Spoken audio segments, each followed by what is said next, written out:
இனி summer holidays கண்ணு கால் GT ஹாலிடேஸ்க்கு பண்ணு. GT holidays, south India's #1 travel brand. குறிப்பாக தமிழ்நாட்டில் சார் 40க்கு 40 வந்துட்டு டிஎம்கே ஃபுல் ஸ்வீப்பில் வந்திருக்கு. ஒரு கட்டத்தில் வந்துட்டு மக்கள் பார்வையில் பார்க்கும்போது வந்துட்டு ஜெயிச்சிட்டாங்க, டிஎம்கே நல்லது செஞ்சுருக்குங்கிற பார்வை இருந்தால் கூட இன்னொரு தரப்பில் வந்துட்டு இந்த வரலாற்று சாதனை, இந்த வெற்றி எப்படி சாத்தியம்ங்கிற ஒரு பார்வையும் ஒரு கேள்வியும் இருக்குல்ல. இங்கே இவர் அறிவித்த போது மகளிர் உரிமை தொகை 1000 ரூபாய் அப்படின்னு அறிவித்த போது எல்லாம் கிண்டல் பண்ணாங்க. அதெல்லாம் கொடுத்துட முடியுமா, அவ்வளோ பேருக்கு கொடுக்க முடியுமா அப்படின்னாங்க. அப்புறம் கொடுத்ததுக்கப்புறம் என்ன சொன்னாங்க, எல்லாருக்கும் கொடுக்கல. குறிப்பாக அதுக்காக தானே சார் ஒரு விளம்பரமும் பண்ணாங்க. இப்போ மோடி வந்து ஒரு வீட்டில் போய் கேட்பாரு, கேஸ் எல்லாம் வந்துருச்சா, சிலிண்டர்லாம் வந்துருச்சா, வந்துருச்சு, எப்போ வந்துச்சு, நேற்று தான் வந்துச்சு அப்படின்னு சொல்லி அந்த அம்மா சொல்கிற மாதிரியான ஒரு வீடியோலாம் இருக்கு இல்லையா. இடத்துக்கும் 2வது இடத்துக்கும் எவ்வளோ வித்தியாசம் அப்படின்னு பாருங்க. பல லட்சக்கணக்காக போயிட்டு இருக்குது டிஃப்ரென்ஸு. அப்போ அப்படி போகும்போது அவங்க தெரிஞ்சுதான் போடுறாங்க, நமக்கு டிஎம்கே தான் சரி.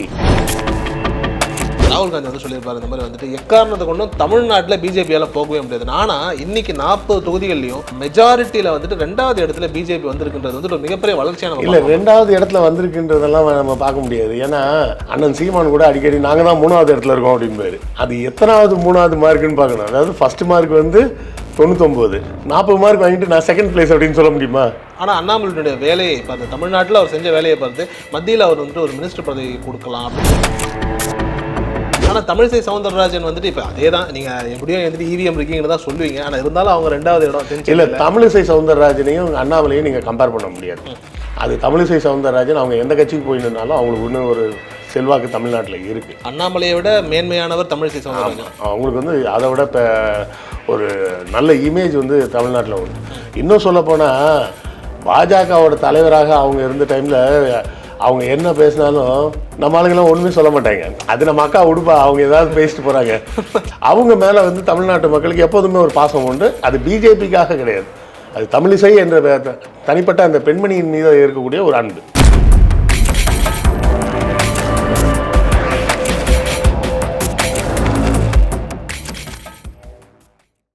ஆகாயம் நேயர்களுக்கு வணக்கம். நான் உங்கள் அஷ்ரஃப். இன்று நம்மோடு இருப்பது எழுத்தாளர் கிருஷ்ணவேல் அவர்கள். சார் வணக்கம் சார். வணக்கம். சுவாரஸ்யமான நாடாளுமன்ற தேர்தல் முடிவுகள் தான்.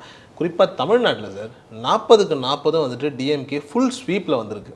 ஒரு கட்டத்தில் வந்துட்டு மக்கள் பார்வையில் பார்க்கும்போது வந்துட்டு ஜெயிச்சிட்டாங்க, டிஎம்கே நல்லது செஞ்சுருக்குங்கிற பார்வை இருந்தால் கூட இன்னொரு தரப்பில் வந்துட்டு இந்த வரலாற்று சாதனை, இந்த வெற்றி எப்படி சாத்தியம்ங்கிற ஒரு பார்வையும் ஒரு கேள்வியும் இருக்குல்ல சார். நீங்கள் இதை எப்படி பார்க்குறீங்க? அதாவது நீங்கள் வந்து நிறைய பேர் நினச்சிக்கிறது என்னென்னா, மக்கள்லாம் முட்டாள், அவங்களுக்கு ஒன்றும் தெரியாது, நம்ம ஏதாவது பலன்னு பேசிட்டோம்னா மயங்கி ஏமாந்து ஓட்டு போட்டுருவாங்க அப்படின்ற மாதிரி நினச்சிக்கிட்டு இருக்காங்க. மக்களை முட்டாள் என்று நினைக்கக்கூடிய நபர்கள் யாராக இருந்தாலும் அவர்கள் தான் முட்டாள். சரியா? மக்கள் வந்து எல்லாத்தையும் கவனிச்சிட்டு இருப்பாங்க, ஒன்றையும் பார்த்துக்கிட்டு இருப்பாங்க. அங்கே ஒரு அதிகாரி தப்பு பண்ணிட்டார், இங்கே ஒரு அதிகாரி தப்பு பண்ணார், அங்கே ஒரு கலெக்டர் கமிஷன் வாங்கிட்டார், அப்படி இப்படின்லாம் ஏதாவது கொளுத்தி போட்டால் அதெல்லாம் ஓடாது. ஏன்னா மக்களை பொறுத்தவரை தெரியும், ஆட்சி செஞ்சுக்கிட்டு இருக்கிறவர் தாசில்தார் ஆஃபீஸில் இப்போ 50 ரூபா லஞ்சம் கேட்டுக்கிட்டு இருக்கானான்றதெல்லாம் உட்காந்து பார்த்துக்கிட்டு இருக்க முடியாதுன்றதெல்லாம் மக்களுக்கு தெரியும். எண்ட் ஆஃப் த டே என்ன செய்கிறாங்க அப்படிங்கிறது தான் மக்கள் பார்ப்பாங்க.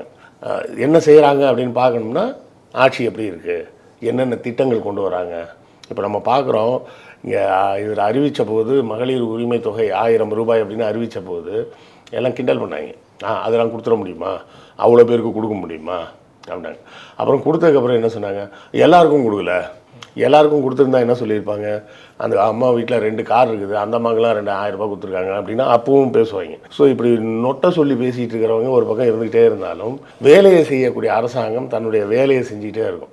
அதிலும் குறிப்பாக நமது முதலமைச்சர் ஸ்டாலின்கிட்ட பார்த்திங்கன்னா ஒரு முக்கியமான ஒரு குணத்தை நீங்கள் பார்க்கலாம். அமைதி, அவ்வளோ பெரிய ஒரு அமைதி. என்ன பேசிகிட்டு இருந்தாலும், யார் என்ன குற்றச்சாட்டு வச்சுக்கிட்டு இருந்தாலும் அதை பற்றிலாம் கவலைப்பட மாட்டார். அவர் பாட்டுக்கு அமைதியாக இருப்பார், வேலையை செஞ்சிட்ருப்பார். இதை வந்து மக்கள் பார்த்துக்கிட்டே இருக்கிறாங்க. இந்த சல்லி பயலுக்கு மாதிரி இவனுக்கு ரோட்டில் அலையிறோம் வரோம் போகிறவங்கலாம் கேட்குற கேள்விக்கெல்லாம் பதில் சொல்லிக்கிட்டுலாம் இருக்கணும்னு அவசியம் இல்லை அப்படின்ற மாதிரி அவர் அதை பற்றி கண்டுக்கிறதே கிடையாது, வேலையை பார்க்குறாரு. முக்கியமாக ஒரு விஷயம் சொல்லணும்னா, அண்ணா அவர்கள் ஆட்சியில் இருந்தபோது ஒரு 3 சட்டம் கொண்டு வர்றாரு. அதாவது நம்ம மாநிலத்துக்கு தமிழ்நாடுன்னு பேர் வைக்கிறாரு. 2வது சுயமரியாதை திருமணங்கள் செல்லுபடி ஆகும் அப்படின்னு 2வது சட்டம் போடுறாரு. கல்வியில் ஆங்கிலம் மற்றும் தமிழ் மட்டும்தான், இருமொழி கொள்கை தான் தமிழ்நாட்டின் மொழிக் கொள்கை, வேறு லாங்குவேஜ் கிடையாது அப்படின்னு இந்த 3 ரூல்ஸை போட்டு சொல்கிறார். என்ன சொல்கிறாரு, இந்த 3 சட்டத்து மேலே யாராவது கை வைக்கணும்னு நினச்சான்னா அவனுக்கு ஒரு பயம் வரும்ல, நம்ம ஆட்சி காலி ஆகிடும் அப்படின்னு. அந்த பயம் இருக்கிறவரை நான் தான் முதலமைச்சர் அப்படின்னு சொல்லிடுறேன். நான் தான் முதலமைச்சராக இருக்கிறேன்னு அர்த்தம் அப்படின்னு சட்டசபையிலே அவர் பேசுகிறார். இப்போ நம்மளும் அதே மாதிரி இன்னொன்று சொல்லலாம். இந்த மகளிர் உரிமை தொகை மற்றும் மகளிருக்கான இலவச பேருந்து பயணம், இந்த 2ஐயும் யாராச்சும் இனிமேல் வருங்காலத்தில் கை வச்சிட முடியுமா? வச்சான்னா அவன் காலி, அவனோட அரசியல் வாழ்க்கையே அதோட முடிஞ்சு போச்சுன்னு அர்த்தம். இப்போ இதை இங்கேருந்து பார்த்துட்டு வேறு மாநிலங்கள்லேயும் இதையே நம்மளும் பண்ணலாமே அப்படின்னு இப்போ கர்நாடகாவில் பண்ணியிருக்காங்க, டெல்லியில் பண்ண போகிறாங்க. ராகுல் வந்து நாங்கள் ஆட்சி அமைச்சா ஏழ்மையில் இருக்கக்கூடிய பெண்களுக்கு குடும்பத்துக்கு வருஷத்துக்கு 1 லட்சம் ரூபாய், அதாவது கிட்டத்தட்ட மாதம் 8500 ரூபாய் கிட்ட பணமாக கொடுத்து அவங்க வறுமை நீங்கும் வரை அந்த உதவிகளை தொடர்ந்து செய்வோம் அப்படின்றார். அப்போது ஒரு திட்டம் என்பது ஒரு விஷயம் முதல்ல புரிஞ்சுங்க, ஆட்சி என்பது மக்கள் பார்த்து பயப்படுறது கிடையாது, மக்களை பார்த்து பயந்து நடத்த வேண்டியது தான் ஆட்சி. சரியா? மக்களுக்காகத்தான் ஆட்சியை தவிர ஆட்சிக்காக மக்கள் கிடையாது. நாங்கள் சட்டத்தை போட்டு உங்களை அடக்குவோம் அப்படின்னு சொல்கிறதுக்கு பேர் வந்து அரசாங்கம் கிடையாது. சட்டம் போட்டு மக்களுக்கு தேவையான நன்மைகளை செய்வோம். வேறு எந்த மாநிலத்திலையும் நீங்கள் பார்க்க முடியாத பல விஷயங்களை இங்கே நீங்கள் பார்க்கலாம். பள்ளிக்கூடத்தில் புத்தகம், நோட்டு, புக்கு எல்லாமே ஃப்ரீ 10ஆம் வகுப்பு வரை. அதே போல் யூனிஃபார்ம் ஃப்ரீ 10th வேறு. அதே போலவே மதிய உணவு, காலை உணவு, மதிய உணவில் முட்டையோடு கூடிய மதிய உணவு, அது போக காலை உணவு, ஒவ்வொரு நாளும் ஒவ்வொரு வெரைட்டியில் உணவு. இது போக பார்த்திங்கன்னா ஸ்காலர்ஷிப்பை தாண்டி நீட்டு முதற்கொண்டு அதுலேயும் ஒரு இடஒதுக்கீடு கொடுக்குறாங்க, 69% இடஒதுக்கீடு. ப்ளஸ் வந்து பார்த்திங்கன்னா முதல் தலைமுறை பட்டதாரிகளுக்கு ஃபீஸ் கிடையாது கல்லூரியில். பெண்கள் வந்து கல்லூரி போனாங்கன்னா அவங்க கல்லூரி படிப்பை முடிக்கும் வரை, வெறும் பிஏ படித்தாலும் இல்லை, பிஏ படித்து எம்ஏ படிக்கிறனாலும் சரி, எம்ஏ முடிச்சுட்டு எம்ஃபி பண்ணுறதுனாலும் சரி, பிஹெச்டி பண்ணுறதா இருந்தாலும் சரி, அவர்கள் கல்லூரி படிப்பை முடிக்கும் வரை அவர்களுக்கு மாதம் 1000 ரூபாய் உதவித்தொகை. பின்னாடி அதையே வந்து தமிழ் புதல்வன் அப்படின்னு சொல்லி ஆண் பிள்ளைகளுக்கும் அந்த திட்டத்தை. அப்போ ஒரு விஷயத்தை நல்லா யோசிச்சு பாருங்கள். நான் கண்ணுக்கு நேராக பார்த்த விஷயத்தையே நான் சொல்லணுன்னா, என் தந்தையார் காலத்தில் அவர் வந்து +2 ஃபெயில் ஆகிட்டார். அதுக்கு மேலே அவரால் படிக்க முடியல, அவங்க அப்பா இறந்துட்டாங்க. அவர் தான் வேலைக்கு போய் குடும்பத்தை பார்க்கணுன்ற கட்டாயத்துக்கு வந்துட்டார். அதனால் அவர் வேலைக்கு போயிடுறாரு. அவர் படிக்க முடியல. அதுக்கு அடுத்த தலைமுறையில் நான் வரும்போது கூட இத்தனை பொறியியல் கல்லூரிலாம் கிடையாது. அப்போவும் ஒரு என்ட்ரன்ஸ் எக்ஸாம் வச்சுருந்தார் எம்ஜிஆர். நான் 90லேயே கல்லூரிலாம் முடித்தாச்சு. 2006 தான் கலைஞர் வந்து அந்த சிஸ்டத்தை தூக்கிட்டு சிங்கிள் விண்டோ சிஸ்டம்னு போடுறாரு. அப்போ இப்போது இருக்கக்கூடிய அந்த நடுத்தர வயதினர் அப்படின்னு ஒரு செட் இருப்பாங்க பார்த்தீங்களா, சுமார் 35 வயதுக்கு மேலாக இருக்கக்கூடியவர்கள், இல்லை 30லேருந்து 30+ இருக்கக்கூடிய ஒரு செட் இருக்கும் பார்த்தீங்களா, 30+ to 45 அந்த மாதிரி ஒரு 15 வருஷத்துக்குள்ள அந்த கேப்பில் இருப்பாங்க பாருங்கள். அவங்க வந்து ஒரு பெரிய டிசைடிங் ஃபேக்டர். இவங்களுக்கு பூரா தெரியும் நாம் வந்து இன்றைக்கி இருக்கக்கூடிய பொருளாதார நிலைக்கு யார் காரணம் அப்படிங்கிறது அவங்களுக்கு நல்லா தெரியும். அதோட ரிஃப்ளெக்ஷன் தான் இந்த எலெக்ஷனில், புரியுதுங்களா? இப்போ 2011 நடந்தப்போ கூட, இப்போ நான் சொல்கிற இந்த 35 வயசு ஆளாக இருக்கக்கூடியவருக்கு அப்போ 25 வயசாக இருந்திருக்கும். அவங்களுக்கு அரசியல் புரிதல் இருந்திருக்காது. ஆனால் இப்போ 2024 வரும்போது 15 வருஷம் ஆகிடுச்சு. அப்போ 20 வயசு பையனாக இருந்து முதல் முறையாக வாக்களிச்சுக்கிட்டு இருந்த ஆட்கள்லாம் இப்போ 35 வயசு ஆகிருப்பாங்க. இந்த 3 எலெக்ஷனை பார்த்துருக்காங்க. பார்க்கும்போது அவங்களுக்கு தெரியுது, இது வர இருந்ததில் இவங்க ஒருத்தங்க தான் ஒழுங்காக வேலை செய்கிறாங்க, மக்களுக்கு ஏதாவது நல்லது நடக்குது, இல்லை நம்மை போன்ற நடுத்தர வயதினருக்கு ஒரு விடிவு பிறக்குது. ஒரு மருத்துவர், ஒருத்தர் எனக்கு தெரிஞ்ச மருத்துவர், எக்மோர் அரசு மருத்துவமனையில் தான் வேலை பார்க்குறாரு. அவர் வந்து தனியாக ஒரு புத்தகமே எழுதியிருக்கிறார், ஒளிரும் குடிசைன்னு சொல்லிட்டு ஒரு புத்தகம். அது எப்படி மிகவும் ஏழ்மையில் இருக்கக்கூடிய ஒருத்தர் கூட எப்படி டாக்டர் ஆகி அந்த தன்னுடைய வாழ்க்கையை மாற்ற முடிஞ்சது அப்படின்றத பற்றின ஒரு இதை எழுதியிருக்கிறார். இப்போது இருக்கக்கூடிய அந்த 35 வயதுக்கு மேற்பட்டவர்களை போய் பார்த்தீங்கன்னா அவங்களுக்கு ரொம்ப தெளிவாக அரசியல் தெரியுது. சரியா? ஏன்னா முதல் முறையாக ஓட்டு போடுறவங்களுக்கு வந்து பெருசாக ஒன்றும் தெரியாது. 18 வயசு பேப்பரில் படிக்கிறோம், அதை சொல்கிறாங்க, இதை சொல்கிறாங்க அப்படின்ற மாதிரி ஒரு அரசியல் புரிதல் வந்து ரொம்ப தெளிவாக இருக்காது. ஒரு 10% 20% பேருக்கு வேணால் கொஞ்சம் அந்த தெளிவு இருக்கும். மிச்சம் ஒரு 80% பேருக்கு வந்து அந்த அளவுக்கு தெளிவு இருக்காது. அப்போ இவங்கெல்லாம் இந்த முறை அந்த வாக்காளராக உள்ளே வரும்போது இந்த ஸ்வீப், டிஎம்கே ஸ்வீப்புன்ற மேஜிக் நடந்ததுக்கு காரணம் என்ன? அவர்கள் அந்த பலன்களை அனுபவித்து இருக்கிறாங்க. இப்போ இந்த 3 வருஷமாக பார்க்குறாங்க என்ன நடந்துக்கிட்டு இருக்கு கரண்ட்டில், எத்தனை விஷயங்கள், எத்தனை திட்டங்கள் வேகமாக செயல்படுத்துகிறாங்க. இதுக்கு முன்னாடி இருந்த அரசாங்கம் என்ன பண்ணிகிட்டு இருந்தது? யாருமே எந்த வேலையுமே செய்யலை, மாற்றி மாற்றி சுற்றிக்கிட்டு இருந்தாங்க. இங்கே வந்தால் இங்கே சுற்றி வேலை நடக்குது, இவ்வளோ மக்களுக்கு வேலை நடக்குதுன்னா அப்போ நம்ம இவங்களுக்கு தான் ஓட்டு போடணும் அப்படிங்கிறதுல தெளிவாக இருக்கிறாங்க பாஜகவை இப்போ. சார் ஆனால் ஒரு விதத்தில் இதை பார்க்கும்போது இந்த சொல்லுவாங்கல்ல, ஒரு பழமொழி சொல்லுவாங்கல்ல, பழைய திருடனுக்கு பரவாயில்ல, அதாவது புது திருடனுக்கு பழைய திருடன் பரவாயில்லன்னு ஒரு ஸ்டேட்மெண்ட் சொல்லுவாங்கல்ல, அப்படி ஒரு பார்வையை இங்கே பார்க்குறாங்க. இல்லை, இந்த திருடன்ற கான்செப்டை யார் உருவாக்குனது? இந்த பார்ப்பன ஊடகங்கள் தான். 1967 முதல்ல திமுக ஆட்சி அமைக்கிறாங்க, சரியா? அதுலேருந்து 75 வரை அவங்க ஆட்சி தான் இருக்குது. அப்புறம் 2 வருஷம் ஆட்சி இல்லை. 77 திருப்பி எம்ஜிஆர் வர்றாரு. எம்ஜிஆர் வந்து 89 வரை இருக்கிறாரு. அதுக்கப்புறம் 90 89களில் கலைஞர் மறுபடியும் ஆட்சிக்கு வந்து ஆட்சியை கலைக்கிறாங்க.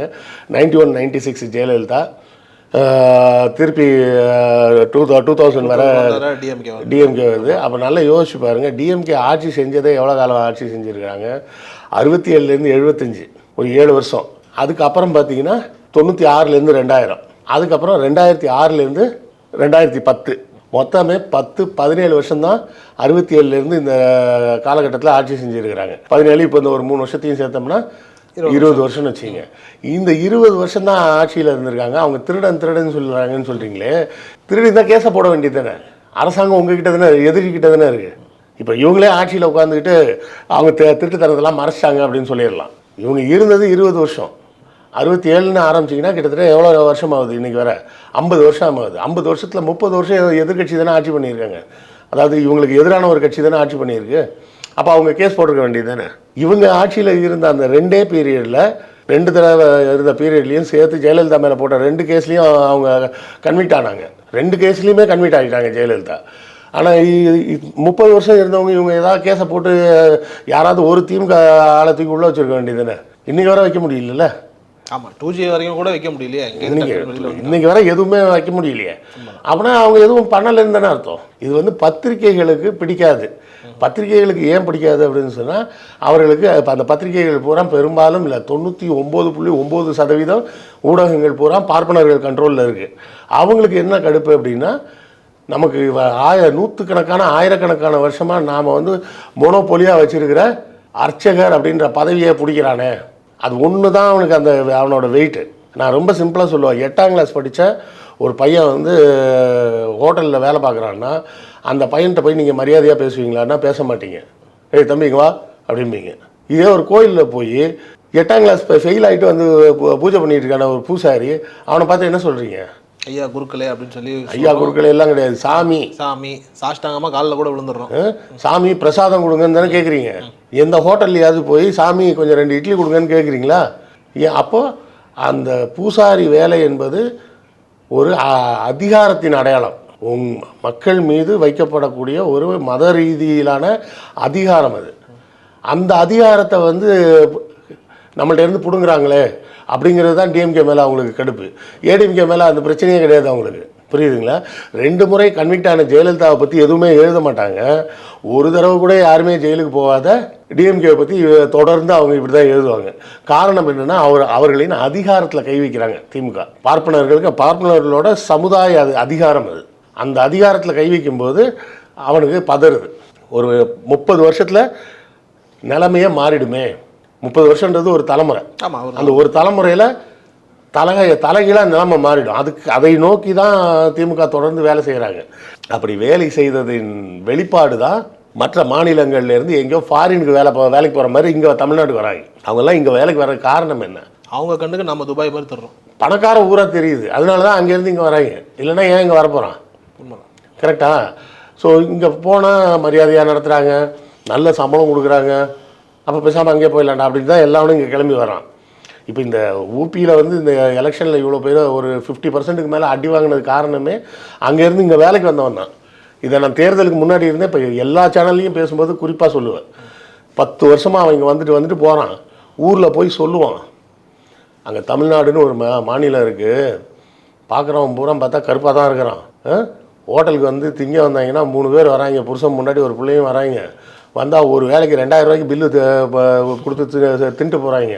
கேட்டால் டிப்ஸ் வேறு 200 ரூபா தூக்கி கொடுக்குறாங்க. எனக்கு மாத சம்பளமே 8000 ரூபா தான். அவன் ஒரு வேளை சாப்பாட்டுக்கு 2000 ரூபா செலவு பண்ணுறான். பார்த்தா மோடியை பிடிக்கலன்றான். அவன் மட்டும்தான் மோடியை பிடிக்கலன்றான். இந்தியாவில் எல்லாரும் மோடின்றாங்க, அங்கே மட்டும்தான் கோ பேக் மோடின்றான். அப்போ அவனுக்கு செய்கிறது தான் கரெக்டு போல், அவங்க செய்கிற மாதிரி இருந்தால் தான் நம்ம உருப்பிடலாம் போல், மோடி பேச்சை கேட்டால் நாசமாக போதான் போகணும் போல் அப்படின்றத அவன் அவங்க ஊரில் போய் சொல்லுவான். இந்த பாசிட்டிவ் வேர்ட் ஆஃப் மவுத்னுவாங்களா, அந்த மாதிரி இவனே வந்துட்டு மார்க்கெட்டிங் பண்ணுறான் நமக்கு. ஆமாம்மா, இப்போ சிங்கப்பூர்லேருந்து வரவன்லாம் என்ன சொல்கிறான் நம்மள்கிட்ட? சரி, சிங்கப்பூர்லேருந்து வரவன் என்ன சொல்கிறான்றதை விட்டுருவோம். நம்ம எப்போவும் யூடியூப்பில் எதை பேசினாலும் வடிவேல் ஜோக்கை வச்சு சொன்னால் தான் கரெக்டாக இருக்கும். அந்த படத்தில் சொல்லாரு, டேய் உங்கள் ஊரில் தானே இதுக்கு பேர் பஸ்ஸு, துபாயில் இதுக்கு பேர் குப்பை லாரி அப்படின்னு. கரெக்டா? இதே மாதிரி தான் அவன் அங்கே போய் சொல்லுவான், டேய் இங்கே தாண்டா இதுக்கு பேர் பஸ்ஸு, தமிழ்நாட்டில் குப்பை லாரியே இதை விட நல்லா இருக்குண்டா, எலக்ட்ரிக்கில் ஓடுதுடா அப்படின்னு போய் சொல்லுவானா சொல்ல மாட்டானா? அப்போ அந்த தாக்கம் ஏற்படுமா படாதா? போய் சொல்லுவான். நான் ஒரு வீட்டில் போய் அவங்க வீட்டில் போய் காரை கழுவு போவேன். ஆனால் பார்த்தீங்கன்னா அந்த அம்மாவுக்கு வந்து 1000 ரூபா மாதம் கவர்மெண்ட்டில் ஃப்ரீயாக கொடுக்குறாங்கம்மான்னு. என்னது மாதம் 1000 ரூபா ஃப்ரீயாக? ஏன்னா அவங்கெல்லாம் வந்து ஒரு மாதத்துக்கு 2000 ரூபா சம்பாதிக்கிறது கஷ்டப்படுறான். முக்கி வேலை பார்த்தாலும் ஒரு மாதம் 2000 ரூபா 2500 ரூபாய்க்கு மேலே சம்பாதிக்க முடியாது. ஏன்னா அவ்வளோதான் வேலை வாய்ப்பே இருக்குது. ஒருத்தன் வந்து நான் 100 ரூபா கொடுங்க வேலை செஞ்சு தரேன் அப்படின்னு சொல்லி கேட்கும்போது இன்னொருத்தன் சொல்லுவான், எனக்கு 50 ரூபா கொடு நானே அதை வேலையை செய்கிறான்றான். இந்த நம்ம இதோட டைமில் எலெக்ஷன் டைமில் ஒரு வீடியோ லீக் ஆச்சு. ஊபியில் வந்து ஒரு தேர்தல் அதிகாரி வந்து அந்த ஏரியாவில் இருக்க பாஜக காரனுக்கெல்லாம் சொல்லிக் கொடுக்குறாராம், இந்த எலெக்ஷனில் நீங்கள் எப்படி நடந்துக்கணும், எப்படி நடந்தால் ஜெயிக்கலாம் அப்படின்னு. என்ன சொல்கிறாருன்னா, இங்கே வரக்கூடிய எலெக்ஷன் ஆஃபீஸர்லாம் வந்தாங்கன்னா அவங்களுக்கு ரூம் போட்டு கொடுத்துருங்க, அவங்களுக்கு சரக்கு ரகெல்லாம் வாங்கி கொடுத்துருங்க, அப்புறம் அப்போ தான் வந்து உங்கள் முகம் அவங்களுக்கு நல்லா பழக்கமாயிடும். அதோடு மட்டும் இல்லாமல் போலீஸ்க்கெல்லாம் காசு கொடுத்துருங்க. சரி எவ்வளோ கொடுக்க சொல்லுவான் அப்படின்னு பார்த்தா எவ்வளோ கொடுக்க சொல்லியிருப்பாங்க? ஒரு 5000 10,000. அவர் என்ன சொல்கிறாருன்னா, அவர் சொன்னதில் 1000மே வரல. சரியா? என்ன சொல்ல, கான்ஸ்டபிள்னா 50 ரூபா கொடுத்துருங்க, ஹெட் கான்ஸ்டபிள்னா 100 ரூபா கொடுத்துருங்க, சப் இன்ஸ்பெக்டருக்கு 500 ரூபா கொடுத்துருங்க, இன்ஸ்பெக்டருக்கு எவ்வளோ? ஒரு 1000 ரூபா. அவருக்கு 500 ரூபா தான். லஞ்சம் கொடுக்குறதே இவ்வளோ தான் கொடுக்குறாங்கன்னா அவங்க அந்த ஏரியாவில் இருக்கக்கூடிய பணம் செலவழிக்கக்கூடிய பேண்ட்வித் இருக்குல்ல, அந்த பேண்ட்வித் எவ்வளோ இருக்குன்னு பார்த்துக்கங்க. நிச்சயமா சார், நம்ம எங்கேயாவது ஒரு இடத்துல வண்டிக்கு டோ போட்டுட்டு அந்த பையனை டோ எடுக்கனால 500 ரூபா கொடுத்து தான் சார் எடுக்கிறான். ஆமாம், இல்லைன்னா முடியாது இல்லை. ஆமாம், அந்த பேண்ட்வித் செலவு பண்ணக்கூடிய பேண்ட்வித்தே அவ்வளோதான் இருக்காங்க. அப்போ இவங்க போய் இதெல்லாம் சொல்லும்போது ஒரு மாதம் பூரா அலைஞ்சி திரிஞ்சு ஒரு நாளைக்கு 8 மணி நேரம் 10 மணி நேரம் அவன் வேலை செஞ்சு ஒரு மாதமே 2500 ரூபா 3000 ரூபா தான் சம்பாதிக்கக்கூடிய ஒரு மாநிலத்தில் இன்னொரு ஸ்டேட்டில் ஒன்றும் கிடையாதுமா, நீ லேடிஸ்னால் நீ பஸ்ஸில் ஏறி ஃப்ரீயாக போய்க்கலாம், ஒன்றும் பிரச்சனையே கிடையாது, டிக்கெட்லாம் எடுக்க வேண்டாம். அதுவும் போக நீங்கள் பேங்க் அக்கௌண்ட்டை கொடுத்துட்டிங்கன்னா அவங்களே மாதம் 1000 ரூபா கொடுத்துருவாங்க. 1000 ரூபா சும்மா கொடுத்துருவாங்களா? ஆமாம், அது போக 20 கிலோ அரிசி கொடுத்துருவாங்க. 20 கிலோ அரிசி கொடுத்துருவாங்களான்னு மோடி கொடுத்தாருல்ல உணவு பாதுகாப்பு திட்டம், 5 கிலோ கோதுமை வச்சுட்டு அவன் என்ன பண்ணுவான்? அங்கே நம்மளை மாதிரி குடும்ப எண்ணிக்கையெல்லாம் கம்மியெலாம் கிடையாது. அவங்களாம் 5-6 பிள்ளையை பெற்று வச்சுருக்காங்க இன்னும். அப்போது ஒரு 8 பேர் கொண்ட ஒரு குடும்பத்தோ இல்லை ஒரு 6 பேர்னே வச்சுக்கோங்க, 4 பிள்ளைன்னு வச்சுப்போம், 6 பேர் கொண்ட ஒரு குடும்பத்துக்கு 5 கிலோ கோதுமை எத்தனை நாளைக்கு வரும்? எத்தனை நாளைக்கு கூட சொல்ல முடியாது, எத்தனை வேலைக்கு வரும்னு தான் சொல்லணும். அவன் 3 வேளையும் சப்பாத்தி தான் சாப்பிடுவான். ஒரு ஆளுக்கு 5 சப்பாத்தி கணக்கு போட்டிங்கன்னா கூட ஒரு வேளைக்கு 30 சப்பாத்தி போடணும். சரியா? 30 சப்பாத்தி போட்டோன்னா 1 கிலோ மாதம் சரியாக போயிடும். ஒரு நாளைக்கே 100 சப்பாத்தி ஈஸியாக போயிடுமே சார். அப்போ 5 கிலோன்னா 1.5 நாளில் அது காலி. ஸோ நீங்கள் ஒரு நலத்திட்டத்தை செய்யும்போது பேருக்காகவும் செய்யக்கூடாது, பேருக்காகலாம் செய்யக்கூடாது. ஏன்னா இந்த எலெக்ஷனில் அவர் மோடி முன் வச்ச முக்கிய வார்த்தை என்னென்னா, லாபார்த்திலாம் எங்களுக்கு ஓட்டு போடுவாங்க அப்படின்னாங்க. லாபார்த்தினா பயனாளிகள்.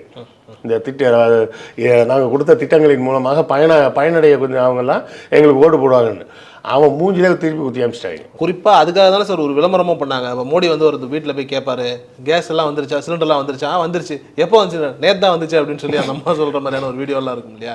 ஸோ இப்படிப்பட்ட ஒரு மாயையும் பிம்பத்தையும் காட்டினதுனால தான் அந்த பிஜேபிக்கு கொஞ்சம் பின்னடைவுன்ற மாதிரியான ஒரு நிலை. கொஞ்சம் இல்லை, இது நல்ல பின்னடைவு தான். ஆனால் இன்னும் கொஞ்சம் அதிகமாக பின்னாடி போகும்னு எதிர்பார்த்தேன் நான். ஏன்னா தனியாக மெஜாரிட்டி தான் வரலையே, 271 வரலையே, 272 வரணும், அதுவே வரல.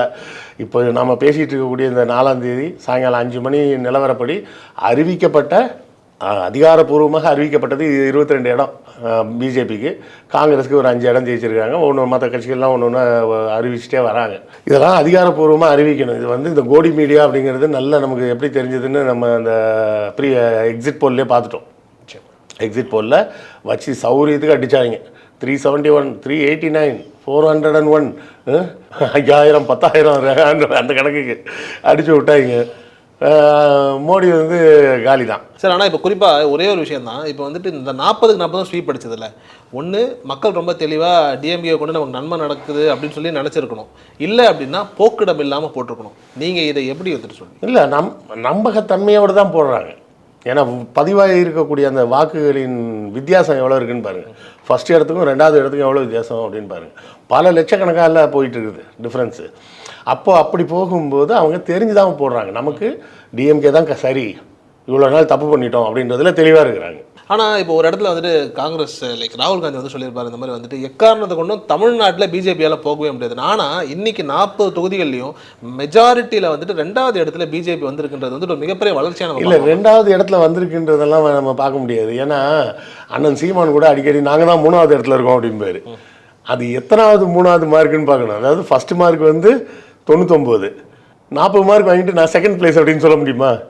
செகண்ட் மார்க் வாங்கியிருக்கேன், 99 வாங்கினவன் ஃபர்ஸ்ட் மார்க்கு, 40 மார்க் வாங்கினவன் செகண்ட் மார்க்கு அப்படின்னு சொன்னால் அதுக்குள்ள பெருமைப்படுறதுக்கு என்ன இருக்குது? அப்புறம் 35 மார்க் வாங்கி பாஸ் பண்ணுவேன் நான் 3rd ரேங்க்னு சொல்கிறதுல என்ன இருக்குது? ஆனால் நோட்டாவோட போட்டி போட்டுட்டு இருந்த பிஜேபி இத்தனை வாக்குகள் வாங்குச்சு அப்படிங்கிற ஒரு அதிர்ச்சி இருக்குல்ல. அது நோட்டாவோட போட்டி போடுற அளவுக்கு தான் இருந்த கட்சி வந்து இது பூராமே என்னென்னா எனக்கு தெரிஞ்ச எல்லா இவிஎம் ரிக்கிங் தான்.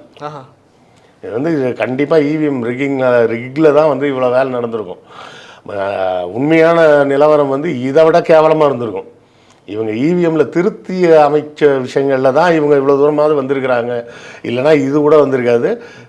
டபுள் டிஜிட்லேயே பிஜேபி காலியாக இருக்கும். பட் ஆனால் ஒரு சின்ன சந்தேகம், இவிஎம்மில் இந்த மாதிரி ரிக்கிங் பண்ணுறாங்க அப்படின்னா ஜெயிப்பையும் அவங்களால பண்ணிட முடியாது, மேக்ஸிமம் ஜெயிக்க வச்சிட முடியாது. இல்லைம்மா, ஒரு அளவுக்கு மேலே ரிக் பண்ணாங்கன்னா பார்க்குறவங்களுக்கே பளிச்சுன்னு தெரியும்ல, பளிச்சுன்னு தெரிஞ்சிடும்ல. அதனால என்ன பண்ணியிருப்பாங்க, ஒரு 5%, 7% அந்த மாதிரி எக்ஸ்ட்ரா ஏற்றிருப்பாங்க.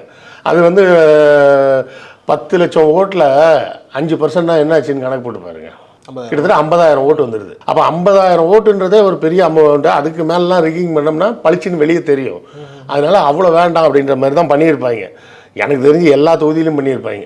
அப்படி ரிக்கிங் பண்ணதில் தான் இவங்க பார்க்குறதுக்கு பிஜேபி முன்னாடி வந்த மாதிரி இருக்கும் ஒரு சில இடங்களில். மற்றபடி பிஜேபி எந்த காலத்துலையும் வர முடியாது. அதாவது தமிழ்நாட்டு மக்களை பொறுத்தவரை எப்படின்னா சாமி கும்பிடுவாங்க, ஆனால் பெரியாரை திட்டினா கோவப்படுவாங்க. கரெக்டாக நல்ல பக்திமானாக இருப்பாங்க. பெரியாரை பற்றி எதாவது சொன்னால் அதெல்லாம் நீ ஏன் பேசுகிற, உனக்கு பிடிக்கலன்னா போயிட்டே இரு, அவர் சொன்னது உனக்கு பிடிச்சிருந்தா நீ போய் அவருக்கு சொன்னதை கேளு, அவர் சொன்னது உனக்கு பிடிக்கலன்னா நீ பேசாமல் போ, அவரை பற்றி பேசுறதுக்கு உனக்கு என்ன ரைட்ஸ் இருக்குது அப்படின்னு கேட்கக்கூடியது. இப்போ நம்ம அதான் சொல்லுவாங்களே, ஒருத்தர் யாரோ ஒரு மீம் போட்டிருந்தாங்க, நம்ம இவர் ஐயா சுகி சிவம் இருக்கார்ல, அவர் ஃபோட்டோவை போட்டு ஒரு மீம் போட்டிருந்தாங்க. ஆன்மீக சொற்பொழிவு பேசுகிறவர் கூட பெரியாரிஸ்டாக இருக்காரு, என்ன ஊருடா இது அப்படின்னு போட்டு மோடி சொல்கிற மாதிரி போட்டிருந்தாங்க. புரியுதா? ஆன்மீக சொற்பொழிவு பண்ணுறவர் கூட பெரியாரிஸ்ட் மாதிரி தான் சிந்திக்கக்கூடியவராக இருக்கிறாங்க அப்படின்ற மாதிரி ஒரு மாநிலத்தில், கல்வியில் சிறந்த மாநிலத்தில், அதாவது நம்மளுடைய ஜிஆர் வந்து, அதாவது கிராஸ் என்ரோல்மெண்ட் ரேஷியோ வந்து அமெரிக்காவோட 3% ஜாஸ்தி. அமெரிக்காவோட ஜிஆரே 47% தான், நம்ம 52%. அப்போ யோசிச்சு பாருங்கள், அமெரிக்க சராசரி கல்லூரியில் சென்று படிப்பவர்களின் எண்ணிக்கையை விட தமிழ்நாட்டில் எண்ணிக்கை ஜாஸ்தின்னா அப்போ அந்த கல்வி வந்து எதுக்கு பயன்படும்? சிந்திக்க தானே பயன்படும். அப்போ ஆப்வியஸாக வந்து இங்கே வந்து எந்த காலத்துலையும் பிஜேபியோட கோட்பாடுகள் எடுபடாது சார். ஆனால் ரொம்ப எதிர்பார்க்கப்பட்டது வந்து அண்ணாமலை கோயம்புத்தூர் தொகுதியவே ரொம்ப ஒரு அவர் ஜெயிச்சிருவாருன்ற மாதிரியே நிறைய பேர் இங்கே பேசிட்டு இருந்தாங்க. ஆட்டு பிரியாணி கொடுப்போம், தோத்துட்டாருனா இப்படின்ற மாதிரியான விஷயங்கள்லாம் இருந்ததில்ல. 2வது இடத்துல இருக்காரு, நிச்சயமாக ஜெயிக்கிறதுக்கான சாத்தியங்களே இல்லைன்னு வச்சுக்கோங்களேன். பட் ஆனால் அவருடைய இந்த வாக்கு வங்கின்னு ஒன்று இருக்குல்ல, அதை நீங்கள் எப்படி பார்க்குறீங்க? வாக்கு வங்கி அண்ணாமலை செகண்ட் பிளேஸ் அவரே நம்பி இருக்க மாட்டாங்க, எப்படி அண்ணாமலை செகண்ட் பிளேஸில் போட்டாங்க அப்படின்னு அவரே வீட்டில் கேட்டுட்டு இருப்பார். அதான் சொன்னேன், இது எல்லாமே ரிக்கிங் தான். இவிஎம் ரிக்கிங் பண்ணியும் இவ்வளோ கேவலமாக தோற்றுருக்காங்க. அந்த ரிக்கிங் இல்லாமல் இருந்ததுன்னா இதை விட படு கேவலமாக தோற்றுருப்பாங்க. அதுதான் நிதர்சன உண்மை. நான் இன்றைக்கி எப்படி இருந்தாலும் இன்றைக்கி ராத்திரி எப்படியும் ஒரு 10 மணி மேலே ஆகிடும் ஃபுல் ரிசல்ட் வர்றதுக்கு. நாளைக்கு எடுத்து ரிசல்ட் வந்ததுக்கப்புறம் பாருங்கள், வாக்கு வித்தியாசம் எப்படி இருக்குது அப்படின்னு. அந்த வாக்கு வித்தியாசத்தை பார்த்தாலே தெரியும் எந்த அளவுக்கு இவிஎம் போட்டு சாவடிச்சிருக்காங்கன்னு. 3 கமிஷனரும் அவங்க கமிஷனர். இதுக்கு அந்த எக்ஸ்ட்ரா 2 பேரை நியமிக்கிறதுக்கு பதிலாக அவங்க 3 பேரையும் அனுப்பிச்சிட்டு மோடி, அமித்ஷா, நிர்மலா சீதாராமன் இவங்க 3 பேரே எலெக்ஷன் கமிஷனராக இருந்திருக்கலாம். அந்த அளவுக்கு இப்போ போகாமல் இருந்தாங்களேன்னு நினச்சி தான் நம்ம சந்தோஷப்பட்டுக்க வேண்டியிருக்குன்னு வைங்களேன். இது வந்து ஃபுல் அண்ட் ஃபுல் அவங்க ரிக் பண்ணது. அந்த ரிக் பண்ணியும் இவ்வளோ தான் வந்திருக்க முடியுது. அந்த ரிக்கிங் இல்லாமல் இருந்ததுன்னா சுத்தமாக வாஷ் அவுட் ஆகிருப்பாங்க. ஆனால் அண்ணாமலையுடைய வேலையை பார்த்து தமிழ்நாட்டில் அவர் செஞ்ச வேலையை பார்த்து மத்தியில் அவர் வந்துட்டு ஒரு மினிஸ்டர் பதவி கொடுக்கலாம் அப்படிங்கிற கொடுத்துட்டு போகிறாங்க. அவங்க கட்சி அவங்க யாருக்கு மந்திரி பதவி கொடுத்தா நமக்கு என்ன இருக்குது? 10 வருஷமாக நிர்மலா சீதாராமன் மந்திரியாக தான் இருந்தாங்க. அவங்க என்ன எலெக்ஷனில் நின்னா மந்திரி ஆனாங்க? அப்படி கொடுத்துட்டு போகிறாங்க. அண்ணாமலையும் மந்திரியாக இருந்துட்டு போகிறாரு. இப்போ என்ன கெட்டு போச்சு? ஏன்னா எப்படி இருந்தாலும் தமிழிசை சவுந்தரராஜன் அவங்க கூட்டு வந்தது அதுக்காகத்தான் இருக்கும்னு நம்புகிறேன் நான், தலைமையை மாற்றுவதற்கு. இப்போ அந்த கண்டிஷன்லாம் நடக்குமா இல்லையான்னு தெரியல. ஏன்னா இப்போ மோடிக்கே அவர் போஸ்ட்டு கன்ஃபார்மானு தெரியல. இப்படி இருக்கக்கூடிய சூழ்நிலையில் எது வேணால் நடக்கலாம். பொறுத்து இருந்து பார்ப்போம். நிச்சயமா. ஆனால் தமிழிசை சவுந்தரராஜன் வந்துட்டு இப்போ அதே தான் நீங்கள் எப்படியோ வந்துட்டு இவிஎம் இருக்கீங்கன்னு தான் சொல்லுவீங்க. ஆனால் இருந்தாலும் அவங்க 2வது இடம் இல்லை. தமிழிசை சவுந்தரராஜனையும் அண்ணாமலையும் நீங்கள் கம்பேர் பண்ண முடியாது. அது தமிழிசை சவுந்தரராஜன் அவங்க எந்த கட்சிக்கு போயினாலும் அவங்களுக்கு இன்னும் ஒரு செல்வாக்கு தமிழ்நாட்டில் இருக்குது. அண்ணாமலையை விட மேன்மையானவர் தமிழிசை சவுந்தரராஜன். அவங்களுக்கு வந்து அதை விட இப்போ ஒரு நல்ல இமேஜ் வந்து தமிழ்நாட்டில் உண்டு. இன்னும் சொல்லப்போனால் பாஜகவோட தலைவராக அவங்க இருந்த டைமில் அவங்க என்ன பேசினாலும் நம்ம ஆளுங்கெல்லாம் ஒன்றுமே சொல்ல மாட்டாங்க. அது நம்ம அக்கா உடுப்பா அவங்க ஏதாவது பேசிட்டு போகிறாங்க அப்படின்னு தான் சொல்லுவாங்களே தவிர அண்ணாமலையை கலாய்க்கிற அளவுக்குலாம் அவங்கள யாரும் போய் கலாய்ச்சது கிடையாது. காரணம் என்னென்னா அவங்கள வந்து பிஜேபி ஆளாகவே யாரும் பார்த்ததில்லை. அவங்கள வந்து தமிழிசை சவுந்தரராஜன் தான் எல்லாருமே பார்த்தாங்களே தவிர பிஜேபி தலைவர் அப்படின்லாம் யாரும் பார்க்கல.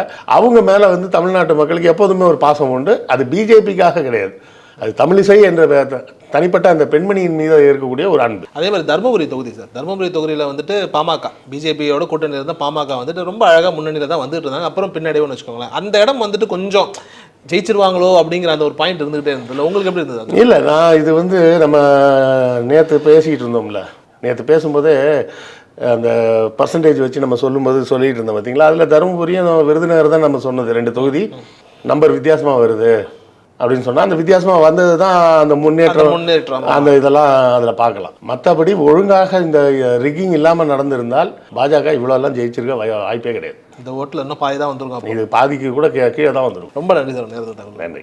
இனி சம்மர் ஹாலிடேஸ் கண்ணு கால் ஜிடி ஹாலிடேஸ்க்கு பண்ணு. GT holidays, south India's number 1 travel brand.